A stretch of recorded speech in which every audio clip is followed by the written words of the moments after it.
भाजप प्रदेश उपाध्यक्ष डॉक्टर सुजय विखे पाटील यांनी सोमवारी सकाळी लोणी खुर्द आणि लोणी परिसरामध्ये सुरू असलेल्या विकास कामांची प्रत्यक्ष पाहणी करत नागरिकांच्या अडचणी जाणून घेतल्या। कोल्हार नांदूर शिंगोटे महामार्गाच्या कामाची ग्रामस्थांच्या समवेत पाहणी करून कामाचा दर्जा, वाहतुकीची सुविधा आणि पावसाळ्यामध्ये नागरिकांना होणाऱ्या अडचणींचा आढावा त्यांनी घेतला। यावेळी संबंधित विभागाच्या अधिकाऱ्यांना आवश्यक त्या सूचना देत कामामध्ये कोणतीही हलगर्जी होऊ नये असे निर्देश त्यांनी दिले आहेत।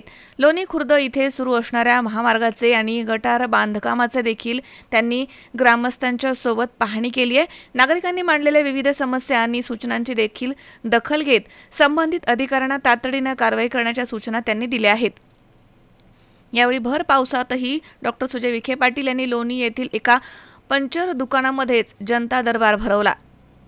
मतदारसंघासह जिल्ह्याच्या विविध भागांमधून आलेल्या नागरिकांनी निवेदनाच्या माध्यमातून आपल्या समस्या यावेळी मांडल्या आहेत।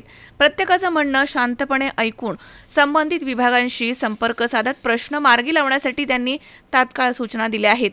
त्यानंतर कोल्हार इथे उभारण्यात येत असलेल्या भव्य अश्वारूढ छत्रपती शिवाजी महाराजांच्या पुतळ्याच्या कामाचं देखील ग्रामस्थांच्या उपस्थितीमध्ये त्यांनी पाहणी केली आहे। तसेच कामामधील त्रुटी निदर्शनास आणून देत संबंधित अधिकारी आणि ठेकेदारांना गुणवत्तापूर्ण आणि वेळेमध्ये काम पूर्ण करण्याच्या स्पष्ट सूचना डॉक्टर सुजय विखे पाटील यांनी दिल्यात।